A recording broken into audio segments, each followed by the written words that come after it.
Record है राजद वाले आप पे लुढ़केंगे। हाँ, लुढ़कने राजद वाले ने जब कर्पूरी ठाकुर ने पिछड़े में अति पिछड़ा की परिकल्पना की थी तो उस समय भी कर्पूरी ठाकुर जी को लालू जी ने कपटी ठाकुर कह के संबोधित किया था। लालू यादव के तो बेटे ने आपके ही नेता को पलटू राम भी कह दिया। देखो कौन है पलटू राम? मतलब नीतीश जी को कहा आपने तो कहा था कि मेरा खिड़की तक नहीं खुलेगा। परंपरा चली आ रही है। आपने तो कहा था मेरा खिड़की तक नहीं खुलेगा। तो पलटू राम कौन है? तो परंपरा चली आ रही है। उधर कपटी राम बेटे ने फिर नाम रखा। मतलब क्या ये तो एक सामान्य सी बात है। चुनाव का समय आ रहा है, कुछ लोग सोच रहे हैं ना चुनाव का समय आ रहा है तो मान लीजिए कि चुनावी बात तो हर राजनीति करने वाले लोगों के मन में चुनाव लड़ने की इच्छा तो होती है और हमारे भी मन में है। आप बिहार से मांग उठी और पूरे देश में वो लागू हो रहा है। कांग्रेस खुश है ना भाई। देखिए कि कांग्रेस को खुश पटाखा चल रहा है भाई। कांग्रेस क्या कर सकती है? हमारी मांग पे झुक गई। नहीं, कांग्रेस के पास उसका फायदा कांग्रेस के पास कोई मुद्दा नहीं है। और जब उस समय कांग्रेस की सरकार थी केंद्र में 2011 में सेंसस हुआ, उसमें जो है कास्ट भी लिखा गया था, लेकिन कांग्रेस की सरकार ने पता नहीं किस बात का डर है आज तक उसको डिस्प्ले नहीं किया है, छुपाया है। लेकिन देख लीजिए माननीय मुख्यमंत्री जी पूरे देश में जब वो नहीं करा सके तो बिहार के मुख्यमंत्री के रूप में उन्होंने स्पेशल जो है फंडिंग किया, 500 करोड़ रुपए का फंडिंग किया जातीय गणना के लिए। जनगणना तो करा नहीं सकते हैं, तो जातीय गणना उन्होंने कराया बिहार में और वो देश के लिए मानक सिद्ध हो गया। मानक सिद्ध। नमस्कार, मैं हूं नयन और आप देख रहे हैं मॉर्निंग न्यूज 18। तो हमारे साथ हैं जदयू के प्रदेश सचिव सुमित कुमार सिंह और हम इनसे बात करते हैं। नमस्कार, स्वागत है आपका मॉर्निंग न्यूज 18 में। धन्यवाद। जाति करते करते जातीय जनगणना केंद्र सरकार मोदी जी ने कर ही दिया, प्रधानमंत्री ने कैबिनेट में पास हो गया। जोर का झटका धीरे से कहा जा रहा है मोदी जी ने दे दिया।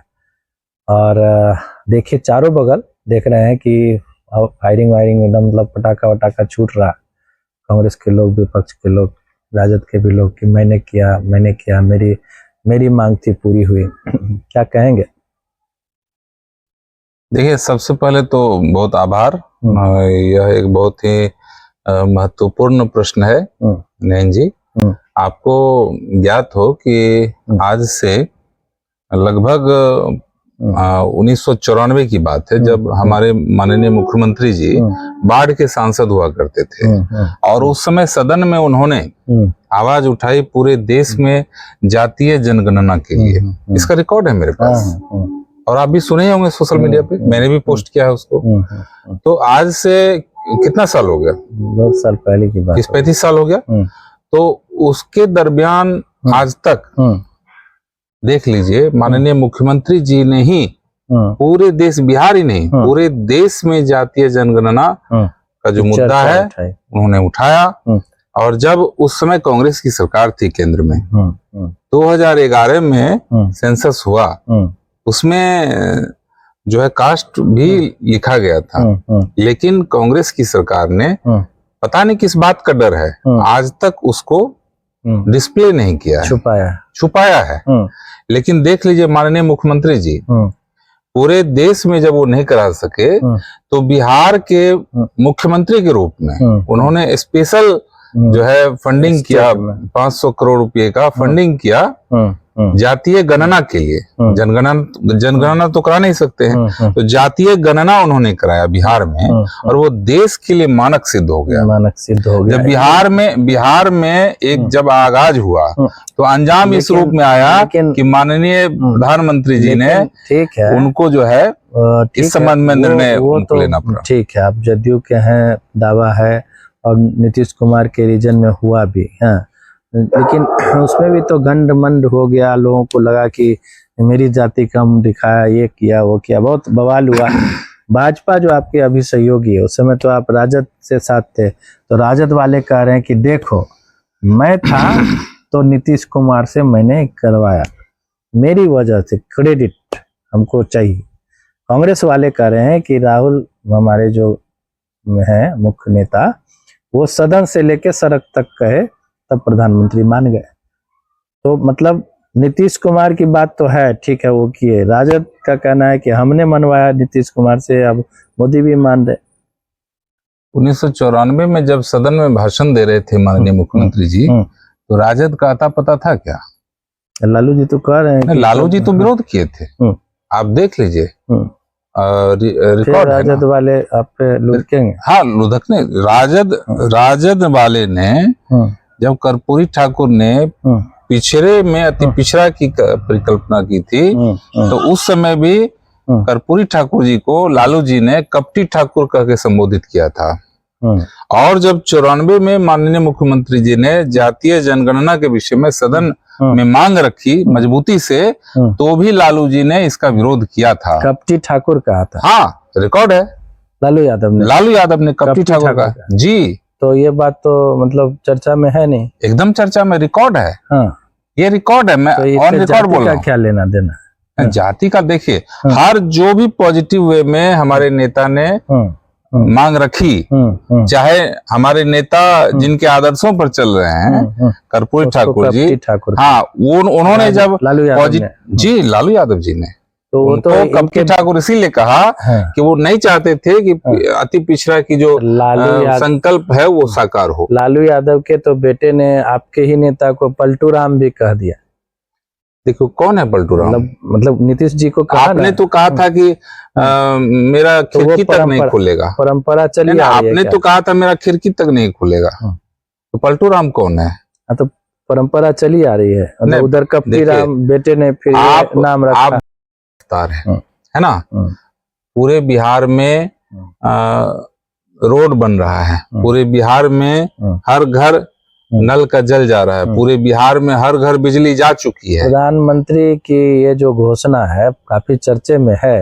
एक तो लगता है भाजपा भी तो कहती थी कि जातीय गणना कराने से जातपात फैलेगा। आप तो सहयोगी हैं, तो अब क्या भाजपा का स्टैंड? देखिए कौन, अभी पर मैं नहीं जाऊंगा कि किन्होंने किस प्रकार का वक्तव्य दिया, उस पर मैं नहीं जाना चाहूंगा, लेकिन मैं इतना कहूंगा कि जातीय जनगणना की मांग सर्वप्रथम पूरे देश में किसी ने किया है, तो हमारे नेता नीतीश कुमार जी ने किया है। यह मैं ऑन रिकॉर्ड बोल रहा हूं। ये कहा जा सकता है कि नीतीश कुमार के दबाव में ही दिया गया होगा, तो कि भाई मानिए इसको लागू करिए। ये दबाव मैं इस चीज को दबाव होगा, सुझाव कह सकता हूँ, यह एक सलाह कह सकता हूँ, यह एक सही परामर्श के रूप में इसको लिया जाए, दबाव के रूप में नहीं लिया जाए। जिसको प्रधानमंत्री ने माना, उन्होंने महसूस किया जिस प्रकार बिहार में जातीय गणना हुई और उसमें यह उभर के आया कि लगभग 96 लाख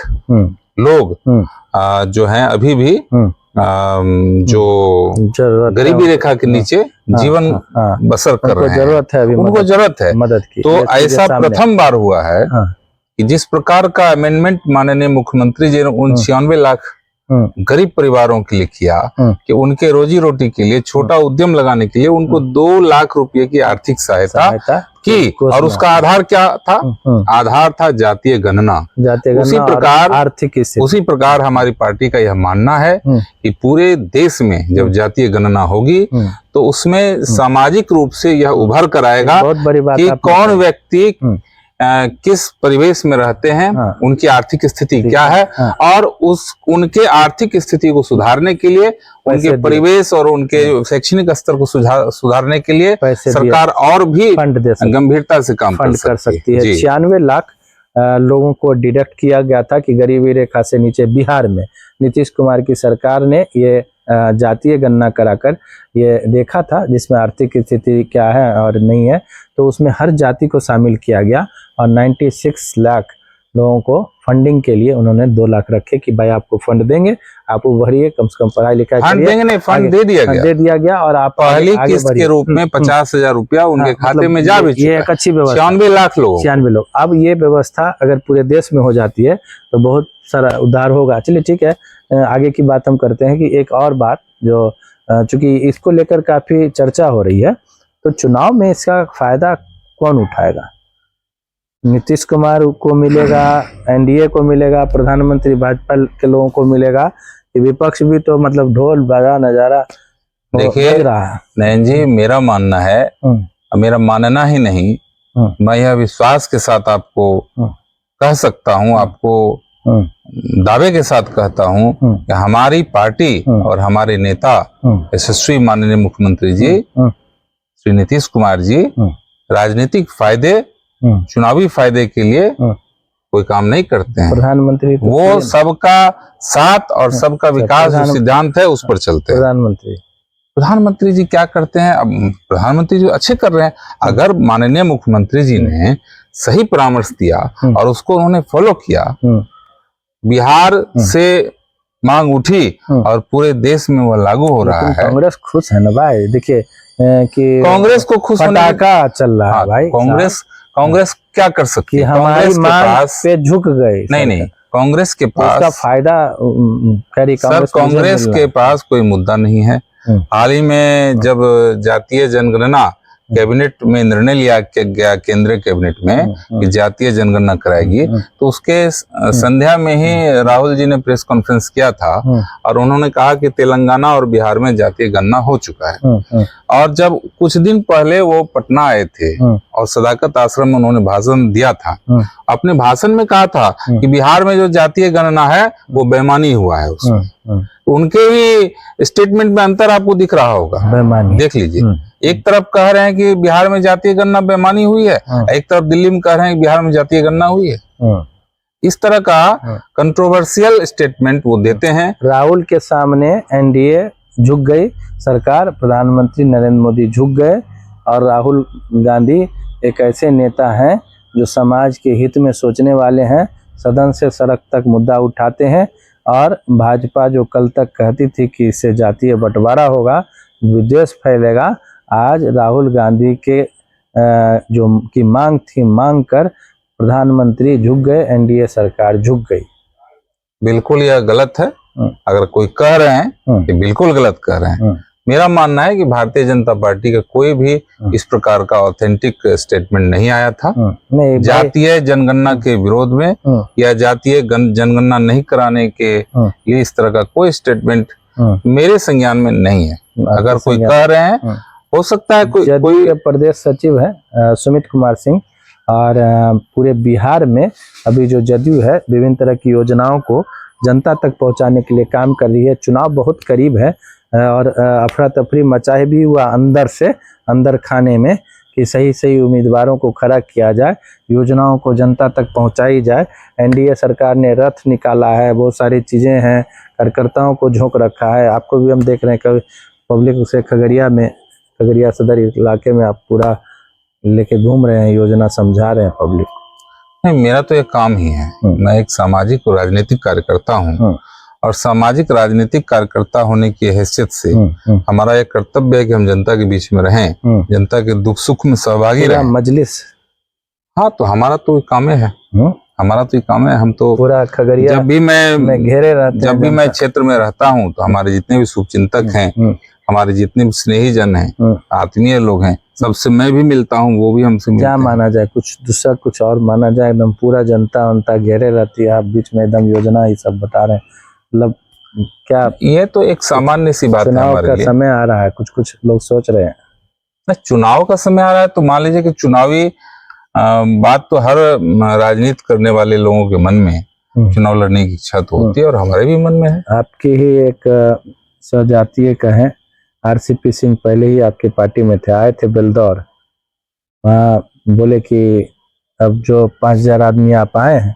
अगर ये हमको वोट दीजिएगा तो पन्ना बाबू साफ हो जाएंगे, जदयू साफ हो जाएगी। और जदयू के हम ही बड़े उत्तराधिकारी हैं। आपके 4 नेता जो इर्द गिर्द बैठते हैं, उनको उन्होंने भुंजा पार्टी भी कहा था। देखिए, आरसीपी बाबू क्या कहते हैं, क्या सोचते हैं, इसमें किसी भी प्रकार का कोई उनके बातों में वेटेज नहीं है। मैं नहीं मानता हूँ। टूट फूट आएगी जातियों में? नहीं, कुछ नहीं, कुछ नहीं। आपका तो एकदम पूरा समाज। नीतीश कुमार की कमजोरी तो जान रहे होंगे ना? कोई कमजोरी, लाभ मिल, क्या कमजोरी है? नीतीश कुमार जी के वो पीएस रहे, रेलवे में भी, बिहार में भी, और नीतीश कुमार जी के ही कारण उनका पॉलिटिकल जो बर्थ होता है वो हुआ। तो मेरा मानना है कि 2 बार उन्होंने, माननीय मुख्यमंत्री जी ने उनको 2 बार राज्यसभा भेजने का भी काम किया, संगठन का पूरा दायित्व वो कह रहे हैं कि अभी जो है, जो उत्तराधिकारी जिसको बना रहे हैं इधर उधर, मैं शुरू से रहा और मैं ही उत्तराधिकारी हूँ जदयू का। एक बात। दूसरी बात उन्होंने कहा कि जब से हम हटे हैं तब से स्थिति देखिए, उनके बात को हम लोग नहीं, हमारी पार्टी उनकी बात को ज्यादा तवज्जो नहीं देती है। शारीरिक और मानसिक स्थिति भी गड़बड़ाई मेरे हटने की वजह से। ये सब मनमतंग बातें हैं, मनगढ़ंत बातें हैं। हाँ, ये सब का कहीं कोई दम नहीं। फिर से वापस आ सकते हैं आरसीपी सिंह आपके जदयू में, कल को कोई बात होगी नहीं। इस तरह का उनका स्टेटमेंट रहता है, इस तरह का वो कार्यक्रम करते हैं, तो हमको नहीं लगता। और इस संबंध में मेरा मानना है कि जो हमारे प्रदेश के जो हमारे और भी जो ऑथेंटिक जो प्लेटफॉर्म है उस पर जदयू खगड़िया से लड़ेगी या कुछ बदला अदला कुछ होगा सदर में? देखिए, मेरा मानना है कि सीट परंपरागत जदयू का रहा है। अखबारों में निकलता, समाचारों में कि इस बार जहां से जो नहीं जीत, चाहे वो भाजपा का हो या 2 बार जहां से हार हुई है वहां से कुछ सोचा जाएगा, मतलब नहीं। ये तो मान लीजिए कि आपसी जो है कोऑर्डिनेशन में ऐसा होता है कि सीट का अदला बदली होता है, लेकिन मेरा मानना है कि जदयू परंपरागत सीट है खगड़िया। एक बार पिछली बार तो हार गई आपकी। हार जीत तो राजनीति का अंग होते, बदला भी जा सकता है क्या? नहीं, मेरा मानना है कि खगड़िया सीट जदयू का परंपरागत सीट रहा है।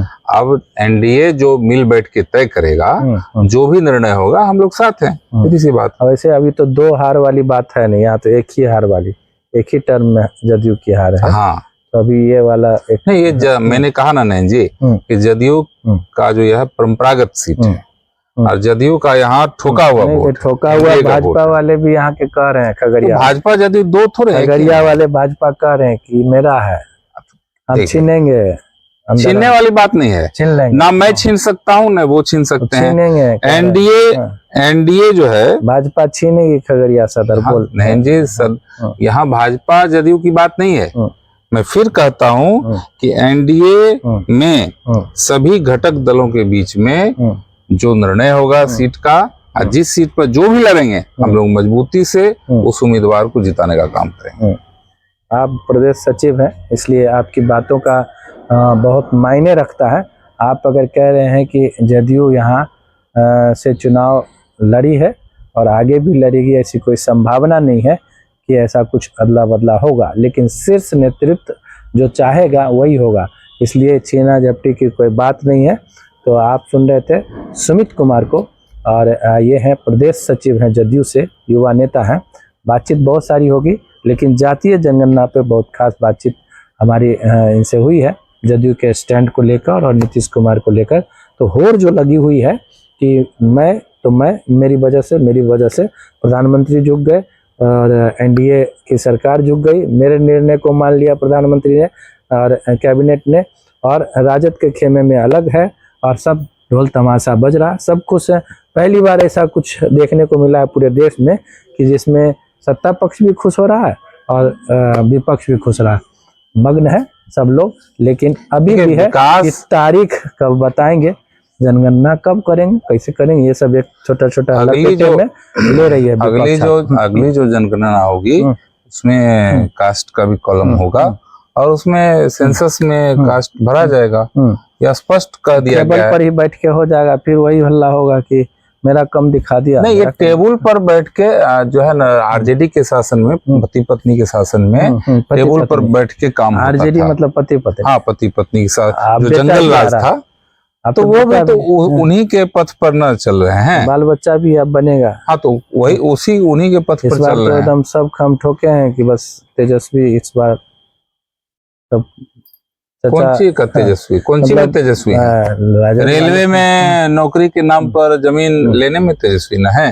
तेजस्वी जो है, तेज किसमें है? रेलवे में नौकरी के बदले जमीन लेने में तेजस्वी हैं। बिना काम किए पूरा ताजपोशी की तैयारी चल रही वही है। हम कर रहे आपस में हैं बात जी। कर रहे हैं। आप बताएं, तो मैं आपके माध्यम से पूछ रहा हूँ तेजस्वी जी से कि बिना काम किए, बिना किसी प्रकार का बिजनेस, आप करोड़पति कैसे हैं भाई? तो वो तो कहे मेरा मुँह भी नहीं आया, तब कहे हम क्या जाने। अच्छा, हाँ, तो आप बिना काम किए आपको इतना पैसा कैसे आ गया ना। ये पटना जैसे टाउन में 60-70 बीघा आ गया जमीन ना, वो हमारे कैसे आ गया? इसका जवाब दें। पापा से पूछिए नहीं, ना, तो चल रहा है ना, पापा से पूछिए ना। उनके पापा तो जेल से निकले हैं, फिर जेल जाने की तैयारी करें, फिर जेल जाने की तैयारी। तेजस्वी जी भी जेल जाने की तैयारी करें। हाँ, ताजपोशी चल रही है। बिहार की जनता को लूट के, की ताजपोशी नैन जी, बिहार की जनता को लूट के, बिहार के संसाधन को लूट सीबीआई के का दुरुपयोग करते हैं आप लोग। दुरुपयोग आरोप करते तो यही है। तो सीबीआई का दुरुपयोग करते हैं। तो इतना जमीनमा कैसे आ गया भाई? कैसे आ गया? जमीनमा कैसे आ गया? जांच आकाश से टपक गया? जांच करिए। जांच तो चल रही है, चल रही है जी चल रही है। ताजपोशी भी